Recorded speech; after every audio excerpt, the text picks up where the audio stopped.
street from me. Hammer down big time.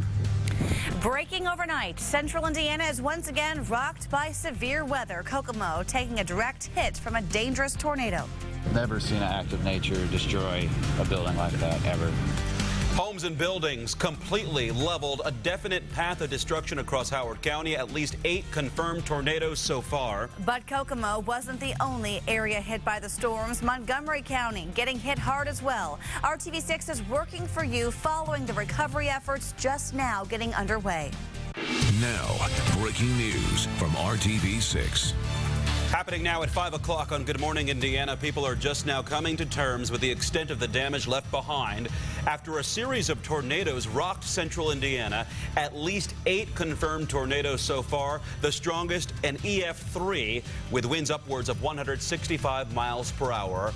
We've been keeping in contact with officials and first responders all night long for you. Our entire Good Morning Indiana team is on the ground in places with the biggest cleanup efforts ahead of them today. But before that, we want to get you up to speed on the latest we know so far. First, the state of emergency for Kokomo has been lifted, but officials say you should stay away from any damage. Several schools, including Kokomo schools, are closed today, and Governor Mike Pence will tour the damage later this morning. The National Weather Service will continue their surveys today, seeing if any more tornadoes might have touched down. And again, our whole Good Morning Indiana team is putting their focus on the storm response. We start with Storm Team 6 meteorologist Todd Clausen live in Kokomo near that Starbucks that was completely leveled by the storms. Todd. And the damage is extensive here across parts of Howard County, where, as Mark mentioned, a preliminary EF3 tornado touchdown. If that's the case, this would be the second strongest tornado that we have seen in the month of August, and the strongest since 2012 when we dealt with that EF4 down in Henryville. Behind me, you can see the damage to the Starbucks completely destroyed. One thing, if a photographer can zoom in, you notice the door, the pane in the one door is completely shattered. The other one's still intact, but this building went right over. And then across the street, we have a mobile home park with trees that are basically just severed across the area. So here in Howard County right now, the power is completely out. We have a little bit of light here in the parking lot, and that's due to the gas-powered generators that they have set up here in the parking lot. US 31, all the traffic lights were out. State police was at each one of those intersections. You had to come to a complete stop before you could go through that intersection, and rightfully so, because where the power out, it is dark all across the area. But again, the damage is extensive. Off in the distance to the north, I can see flashes of lightning, and that's another thunderstorm that's moving through. And Ashley Brown is in the studio tracking those storms. Ashley? Yeah, you're exactly right, Todd. There's another thunderstorm headed your way there, so I think the next time we talk to you, you'll be actually with the hood on as those showers and thunderstorms continue to track north of Interstate 70. All right, so as we zoom in here, you'll notice the activity north of 70. Isolated heavy downpours. Nothing has been reported as severe right now. There are no thunderstorm warnings out. We zoom in a little closer here because if you're traveling up 69 this morning, Delville into Anderson into Muncie, you are dealing with heavy downpours and quite a bit of lightning there. I want to go south here as we go along 70. You'll see Cambridge City moving into Richmond, some heavier downpours for you as well. Also a very heavy downpour headed towards the Kokomo area where Todd is right now. I want to get a little closer into Kokomo. You can see this is moving into West Jefferson Street, continuing to slide into Kokomo. First light rain and then a heavier downpour the next 10-15 minutes, and that's going to stay near the Kokomo area. And there's the lightning that Todd saw to the north of Kokomo. Deer Creek, Logansport, all getting in on quite a bit of lightning, some heavier downpours. This is kind of the story of the day. Isolated heavy downpours throughout the morning hours and more showers and thunderstorms as the cold front slides through. Most of the activity staying north of Interstate 70 as temperatures warm to the upper 80s, feeling like the 90s with some sunshine here in downtown Indianapolis. All right, Ashley, thank you. Now, we mentioned school closings a moment ago. Here's the latest list we have. Kokomo schools not in session today. So is Redeemer Lutheran School, Taylor Community Schools, and the Excel Center in Kokomo as well. Indiana University and Ivy Tech's Kokomo classes and campuses are closed for today. And you can see this full list right now in the RTV6 app. We will update it as we learn of more closings here this morning. Hey, many of you are still without power today as well. The outages aren't just limited to where those tornadoes touched down. Duke Energy is reporting more than 25,000 customers in the dark right now. now, Howard County is where the majority of those outages are. Crews are still assessing the damage there and don't have an estimate on when the power could be restored today. Here in Marion County, IPL is reporting only 130 customers without power at this hour. At 5:05, Good Morning Indiana's Emily Pace is live in Kokomo, where dozens of homes were badly damaged by tornadoes.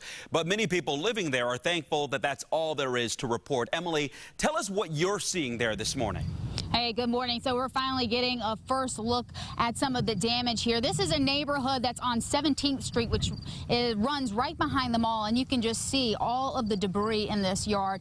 And actually, insulation's just tossed around almost like cotton candy. The roof is ripped off of this home here. And what I want to point out, you may see orange or red X on the window here. Emergency officials went around yesterday after the storms came through and knocked on the doors to make sure that people were out of their homes. That X means that the home was empty, that there were no one inside at this time. And you can see that this neighborhood is pretty much a ghost town. We're imagining that most people living in this area are probably at a shelter right now or staying with friends and family that live out of this area. You're looking at a tree on top of a car there, and there's the tree that you can see where that major limb fell off. And right beside it, another home with the roof just completely ripped right off. And this is just one of the neighborhoods that were hit yesterday by all of the tornadoes. We actually had trouble finding a neighborhood to get into because state police are stationed outside of some of these neighborhoods to make sure looters don't come in, and they're trying to keep these areas very safe, and also so people don't come in and get injured. We did see a power line down over there near the railroad tracks, and so there's a lot of dangerous areas around here.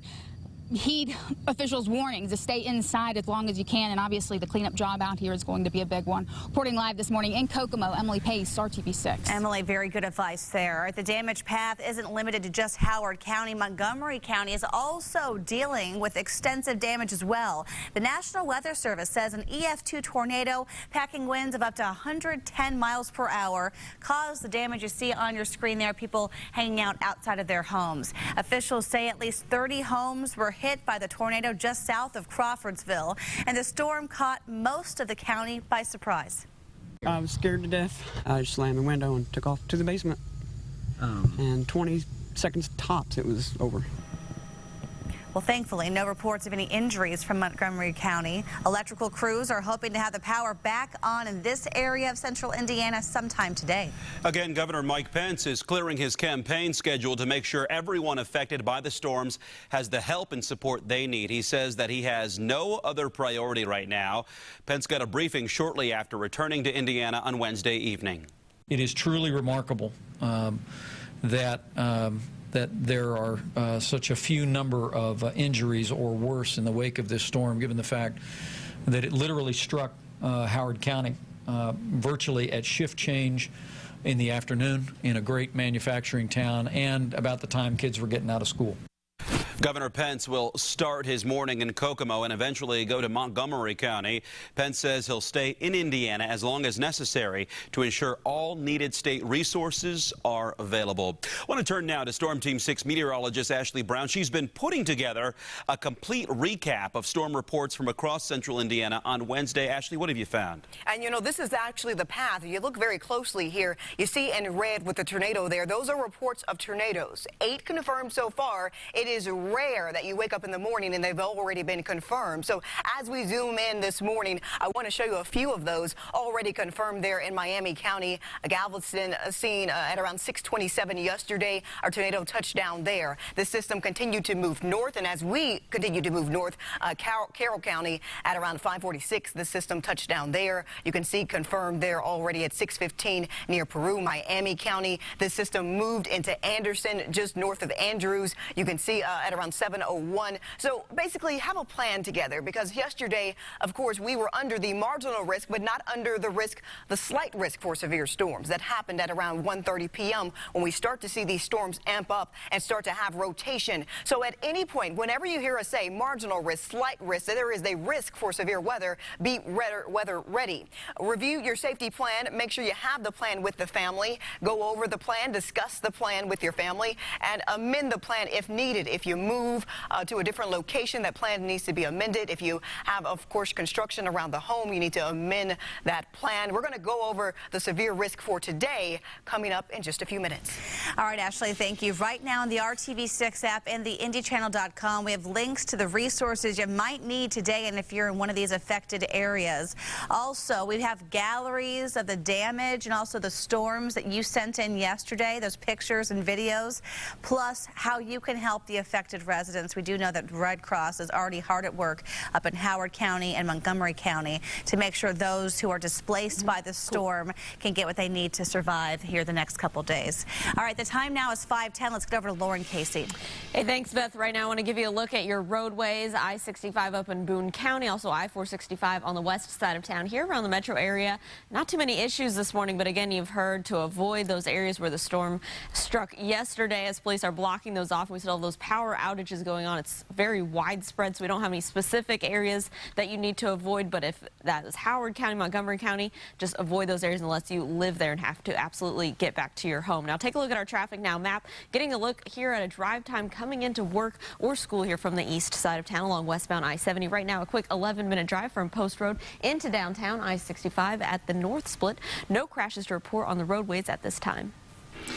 As we continue to follow the aftermath of those storms that ripped through Howard County and other parts of central Indiana, you're getting a live look at that Starbucks that was knocked over.